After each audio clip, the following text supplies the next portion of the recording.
বিষ্ণুপুর ঘরানার একটা নাম আছে, ইতিহাস আছে। আমার সাথে জেলা সভাপতি সুব্রত দত্ত এবং ওন্দা বিধানসভা প্রার্থী তন্ময়, আপনাদের সকলের প্রার্থী।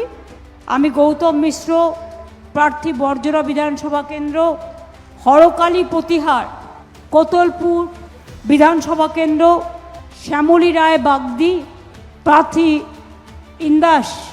বাংলাকে বঞ্চনা করেছ, বাংলার টাকা বন্ধ করেছ, এর জন্য চার্জশিট হবে না কেন? দাঙ্গা করে মানুষ মেরেছ, এর জন্য চার্জশিট হবে না কেন? আমি চাই বাংলা বিশ্ব সেরা হোক, মাটির ঘরের ছেলে মেয়েরা এগিয়ে আসুক, গ্রামগঞ্জের ছেলে মেয়েরা এগিয়ে আসুক, টাউনের ছেলে মেয়েরা এগিয়ে আসুক, সাধারণ ঘরের ছেলে মেয়েরা এগিয়ে আসুক। মেয়েরা কেন তাদের বিয়ে হয়ে যাবে 14-15 বছরে? ওরা পড়াশুনো করবে, তাই কন্যাশ্রী করা হয়েছে। শুধু স্কুলে নয়, স্কুল কলেজ একদম ইউনিভার্সিটি পর্যন্ত। তপশিলি বন্ধুদের, আদিবাসীদের শিক্ষাশ্রী আছে, স্কলারশিপ।